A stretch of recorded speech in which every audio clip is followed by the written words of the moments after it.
ប្រសិនបើបងប្អូនមាន channel YouTube មួយដែលរលួយបានគឺស្មើនឹងបងប្អូនមានហាងមួយកន្លែងអញ្ចឹងបងប្អូនទាំងអស់គ្នាការរលួយតាម YouTube ស្រុកខ្មែរយើងគឺទូលំទូលាយណាស់ដោយសារតែវា support បាទ 100% គឺយើងងាយស្រួលក្នុងការបាទធ្វើណាអញ្ចឹងឲ្យតែបងប្អូនចេះផលិតវីដេអូ original អាចរកចំណូលតាម YouTube បាន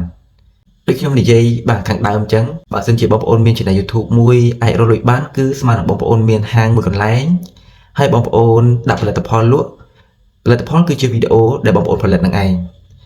ឬក៏បងប្អូនទទួលបានបាទប្រាក់ខែបាទជារៀងរាល់ខែប្រសិនបើបងប្អូនមាន channel YouTube បើក monetize រកលុយបានច្រើនគឺបងប្អូននឹងទទួលបានចំណូលគឺកាន់តែច្រើនដែរបងប្អូនទាំងគ្នាទំនេរចេញមកធ្វើ YouTube ទៅដោយសារតែការធ្វើ YouTube ឲ្យតែបងប្អូនបាទតាំងចិត្តធ្វើផលិតវីដេអូ original នឹងទទួលបានបាទប្រាក់ចំណូលជាមិនខានគឺអត់ស្មុគស្មាញទេបងប្អូនទាំងអស់គ្នាការរកចំណូលតាម online គឺវាមិនមានសម្ពាធទេបងប្អូនគឺយើងអាចធ្វើនៅពេលណាដែលយើងបាទទំនេរបងប្អូនមានបាទការងារបងប្អូនធ្វើក៏បានឆ្លៀតពីការងារដែលបងប្អូនបាទទំនេរហ្នឹងអាចធ្វើបាទផលិតវីដេអូផុសនៅក្នុងបាទ YouTube បងប្អូនអាចរកចំណូលបានហើយសំខាន់យើងរៀនពីគោលការណ៍និងលក្ខខណ្ឌផ្សេងៗរបស់ YouTube ណាបងប្អូនទាំងគ្នាបាទរៀនថតវីដេអូរៀនកាត់តវីដេអូស្វែងយល់ពីគោលការណ៍ផ្សេងៗទៅតាកតងនឹងការរកចំណូលតាម YouTube នេះបងប្អូនអាចធ្វើការ research បាទមេរៀនផ្សេងៗដែលគេបាទបើកបង្ហាញណាដែលគេបង្រៀននៅលើបាទwebsite នៅលើបាទ YouTube បាទនៅលើ TikTok នៅលើ Facebook អីគឺគេមានបង្រៀនទាំងអស់ហ្នឹង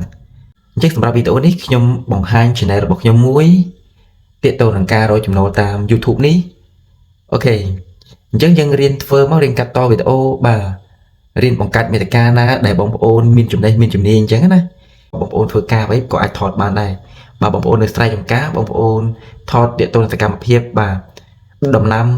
បាទស្រូវស្រែចម្ការឬក៏ការដាំដុះរបស់បងប្អូនអញ្ចឹងទៅណាឬក៏បងប្អូនជាងម៉ូតូបាទជាងជួសជុលឡានម៉ូតូអីហ្នឹងបងប្អូនអាចធ្វើការថតពីចំណេះជំនាញរបស់បងប្អូនបានមានចំណេះជំនាញទាក់ទងនឹងការបង្រៀនអីគឺបងប្អូនអាចធ្វើការថតយើងចែករំលែកនៅលើ social media យើងថតយើងកាត់តយើងបង្ហាញពីចំណេះជំនាញរបស់យើងហ្នឹងទៅគឺយើងអាចរកចំណូលបានណាបងប្អូនអូខេអញ្ចឹងខ្ញុំបង្ហាញពី channel របស់ខ្ញុំមួយនេះហើយខ្ញុំចុចបាទកន្លែងបាទ analytics នេះខ្ញុំបង្ហាញតាក់ទងនឹងបាទ view ចង់ដឹងថា view 32k បាទចុច5តើវាបានចំណូលប្រមាណអញ្ចឹងណាយើងចង់មើលគឺយើងមើលនៅក្នុងកម្មវិធី YT Studio កន្លែងនេះបងប្អូនយើងចុចមកអញ្ចឹងនេះគេគិតចាប់ពី28ថ្ងៃចុងក្រោយបងប្អូនអញ្ចឹង view 32k ហើយតាក់ទងនឹង voice time គឺបាទ929 voice time អញ្ចឹងជិត 1k ហើយតាក់ទងនឹង subscribe គឺ386ហើយតាក់ទងនឹងលុយ28ថ្ងៃចុងក្រោយគឺវា estimate បានបាទ $9.68 អញ្ចឹងណាហ្នឹងហើយបងប្អូនអាចធ្វើការបាទ scroll ឡើងទៅលើ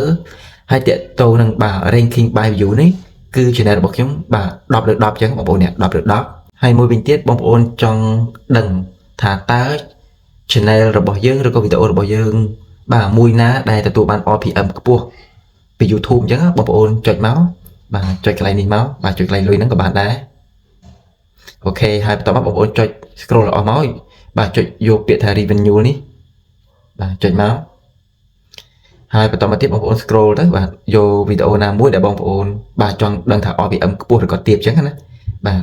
នេះបងប្អូនអញ្ចឹងវីដេអូក្នុង channel YouTube របស់ខ្ញុំបាទជាទូទៅនេះ RPM វាបាទ 1k view បាន $0.31 អញ្ចឹងណាអញ្ចឹងវាបើសិនជាវីដេអូរបស់យើងបាទទទួលបាន 30k 40k ឬក៏ 100k បងប្អូនអាចធ្វើការគុណតាមនឹងបានចំនួនទឹកលុយ RPM ថ្លៃឬថោកគឺអាស្រ័យទៅលើវីដេអូរបស់បងប្អូនទេ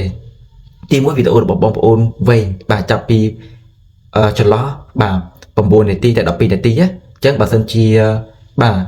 audience របស់បងប្អូនមើលវីដេអូរបស់បងប្អូនចប់គឺយើងទទួលបាន RPM ខ្ពស់ទៅតាមនឹងដែរបើវីដេអូខ្លីៗបាទ 3-4 នាទីគឺទទួលបាន RPM បាទទាបទេបងប្អូនណាអញ្ចឹងបើសិនជាបងប្អូនចង់ផលិតវីដេអូនៅក្នុង YouTube បងប្អូនអាចផលិតវីដេអូណាបាទចន្លោះពីបាទ6ទៅ8 9នាទីហ្នឹងទៅយើងមិនធ្វើវីដេអូវែងពេកទេកាលណាធ្វើវីដេអូវែងពេកគឺអត់មានអ្នកមើលវីដេអូយើងដល់ចប់ទេបងប្អូនអញ្ចឹងយើងទទួលបាន RPM បាទថោកដដែលហ្នឹងទៀតដដែលហ្នឹងអញ្ចឹងបងប្អូនអាចបាទធ្វើការផលិតវីដេអូបាទចន្លោះពីនាទី6ទៅបាទ9នាទីទៅបានហើយណានិយាយទៅនឹងការរលួយតាម YouTube សម្រាប់វីដេអូនេះគឺបាទចាំតែបងប្អូនតែប៉ុណ្្នឹងណាអញ្ចឹងបងប្អូនអាចធ្វើការ Subscribe Channel YouTube របស់ខ្ញុំម្នាក់មួយបងប្អូននឹងទទួលបានបាទវីដេអូរលួយតាមបាទបណ្ដាញសង្គមផ្សេងៗអញ្ចឹងណាបងប្អូនទាំងគ្នាអាចបាទចូលមកបាទទស្សនាវីដេអូរបស់ខ្ញុំបាទបានបងប្អូនណាអញ្ចឹងអរគុណជម្រាបលាជួបគ្នានៅវីដេអូក្រោយ